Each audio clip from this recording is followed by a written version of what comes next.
देहि सौभाग्यम आरोग्यम देहि मे परम सुखम रूपम देई जयम देई यशो देई दिशो देई सर्वा बाधा प्रश्नमन तुलोकेशा क्लेश्वरी येवमय त्याकारे मस्मत वैरी विनाशनम पुत्रां देई धनम देई सर्व कामाचे देई मे रूपम देई जयम देई यशो देई दिशो देई सर्वा बाधा प्रश्नमन त्रिलोकेशा क्लेश्वरी येवमय त्याकारे मस्मत वैरी विनाशनम पुत्रां देई धनम देई सर्व कामाचे देई मे रूपम देई जयम देई यशो देई दिसले.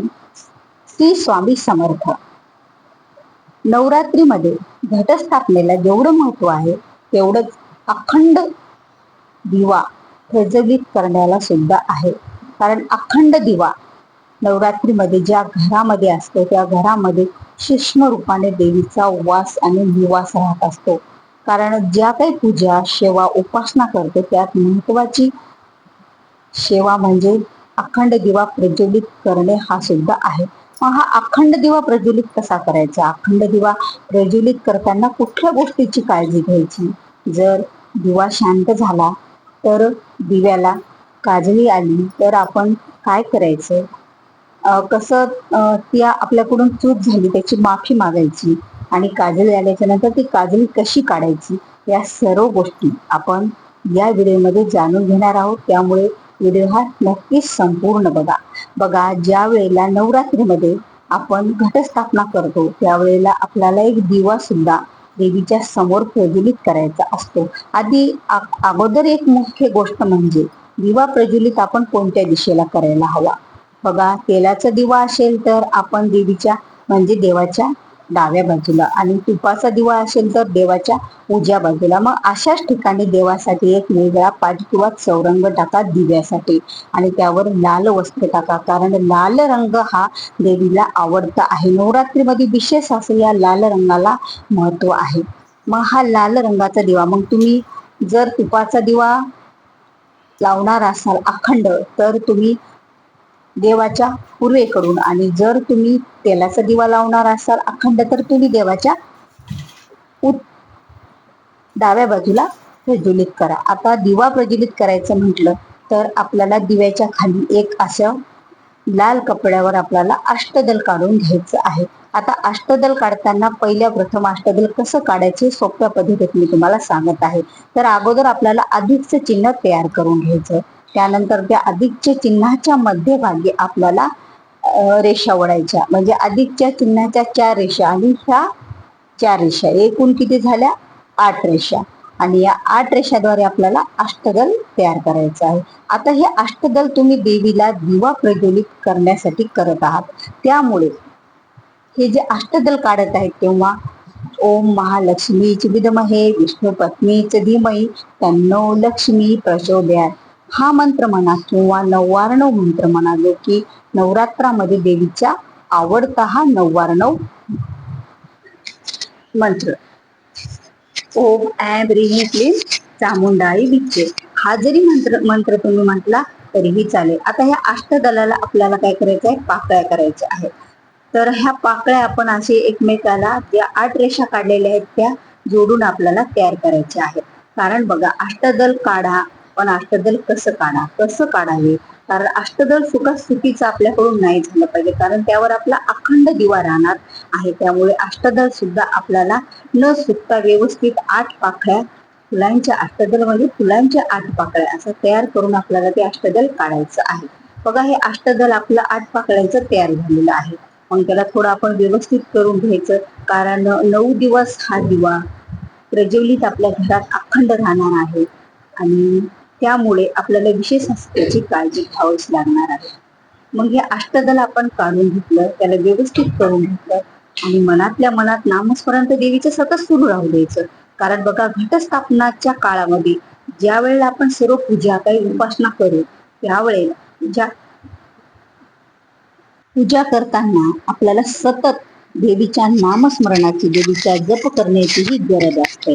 मग जप केल्याच्या नंतर काय होतं? आपलं मन इतरत्र भटकत नाही. जी गोष्ट करत आहेत आपण, जी की देवीच्या आवडीचा दिवा आपण प्रज्वलित करत आहोत किंवा कुठलीही सेवा आपण करत त्यावेळेला जर मनात नामस्मरण असेल तर ते कार्य सुद्धा संपूर्ण चांगलं होत असतं आणि आपल्याला देवीची कृपा आणि आशीर्वाद सुद्धा प्राप्त होत असते. कारण बघा, बाह्य जे बाह्य आहे आपलं अंतरण ते कोण बघत असतं? सर्व जग बघतं, पण मनात काय चाललंय, मनातल्या सर्व ज्या गोष्टी असतात तो देव जाणून घेत असतो. मग अशा ह्या 8 पाकळ्या केल्या आणि मध्यभागी दिव्यासाठी आपण त्याला जागा तयार केली. कारण बघा, ते त्या खाली जर तांदूळ असेल तर दिवा हा आपला घसरण्याची भीती आपल्याला वाटते. म्हणून तिथे थोडेसे तांदूळ आपले बरोबर तयार करून नंतरच त्यावर आपल्याला काय करायचं आहे, दिवा ठेवायचा आहे. आता इथे प्लेट मी का ठेवलेली नाहीये? कारण बघा, अगोदर आपण पाट ठेवला, पाटावर आपण वस्त्र टाकलं, वस्त्रावर आपण अष्टदल टाकलं, काढलं आणि अष्टदलावर आपण दिवा ठेवला. त्यामुळे जर तुम्हाला वाटेल तर तुम्ही प्लेट ठेवू शकता छोटी, असं काही नाही. नाहीतर नाही ठेवली तरीही चालेल, कारण आपण पाटावर हा दिवा लावलेला आहे. आता दिव्याला आपल्याला हळदी कुंकू सुद्धा लावून घ्यायचं असतं, कारण पूजेची जी कोणतीही गोष्ट असो तिला आपण हळदी कुंकू लावल्याशिवाय ती पूजा किंवा ती गोष्ट पूर्ण होत नसते. मग हा तर अखंड दिवा आहे. मग दीपक ज्योती समर्पयामी हरिद्रम कुंकू सौभाग्य द्रव्यानी समर्पयामी असं म्हणत आपल्याला हळदी कुंकू अर्पण करायचं. परत आपल्याला दीपक दीपक ज्योती समर्पयामी ऋतुकाल उद्भव पुष्पम समर्पयामी असं म्हणत एक लाल फुल देवीला अर्पण करायचं. नाहीतर कुठल्याही रंगाचं असलं तर चालेल, पण जसं की नवरात्र आहे आणि देवीचा आवडता रंग लाल आहे, तर आपण शक्य असल्यास लाल फुल देवीला त्या दिव्याला अर्पण करायचं. कारण देवीच्या जसा नवरात्र हे देवीसाठी देवीला समर्पित आहे, मग हा दिवस सुद्धा आपण देवीला अखंड दिवस समर्पित करत आहोत आपल्या घरामध्ये. त्यामुळे आपल्याला अशा प्रकारे दीप प्रज्वलित करायचा आणि त्याची पूजा करायची. मग त्या अष्टदलाची सुद्धा 8 आता 8 ज्या पाकळ्या आहेत, अष्टदल आहेत, त्याला सुद्धा आपण 8 फुले अर्पण करायचे आणि एक दिव्याला फूल, म्हणजे एकूण आपले 9 फुले झाले या नवरात्रीचे पहिल्या दिवशी, ज्यावेळेला आपण दिवा प्रज्वलित अखंड केला. आता हा अखंड दिवा प्रज्वलित केला पण जी काजळी वर येते, मुद्दामूनच मी तुम्हाला ती काजळी दाखवलेली आहे की अशा प्रकारे ही काजळी येते. आणि ही काजळी आपण कशी काढायची? मग दिवा जर काजळी काढताना शांत होऊ नये यासाठी काय करायचं? वर जर वात उचलायची असली तर बघा काय करायचं या ठिकाणी आपण असा एक छोटा दिवा तिथे घ्यायचा, त्याची त्या वाती आहेत ना, त्या वाती त्याच तेलात बुडून घेतलेल्या आहेत आणि नंतर तो दिवा एका काडीद्वारे हे छोटा दिवा आपल्याला प्रज्वलित करायचा आणि तो दिवा त्याच चौरंगावर ठेवायचा. आणि नंतर या जो आपण अखंड दिवा लावलेला आहे ना, त्या दिव्याची आपल्याला काय करायची आहे, थोडीशी काजळी काढायची, त्याची ज्योत आपल्याला वर करून घ्यायची. अशा गोष्टी आपण त्यावेळेला करायचं. कारण हा जरी काजळी काढताना शांत झाला, काही झालं, तर बाजूचा आपण त्यापासूनच प्रज्वलित केलेला हा चालूच आहे एक दिवा, असा एक दिवा आपण ठेवायचा. नंतर परत तो जर शांत झाला तर या दिव्यालाच असं आपण एखाद्या काडीद्वारे तो दिवा प्रज्वलित करायचा. कारण जो शांत झाला असेल तर, आणि थोडीशी वात वगैरे अशा प्रकारे आपण त्याची वर करून घ्यायची आणि तोपर्यंत हा इकडला दिवा आहे ना आपला हा चालूच राहायला पाहिजे, कारण तो दिवा त्याच दिव्याद्वारे प्रज्वलित केलेला आहे. त्यामुळे आपल्याला काही भिण्याची गरज नाही. आणि जर समजा तुमच्याकडून कधी हा दिवा तुम्ही जवळ नाही किंवा हवा लागली, आता त्यावेळेला थोड्या खिडक्या दारे वगैरे अशा बंदच ठेवायच्या.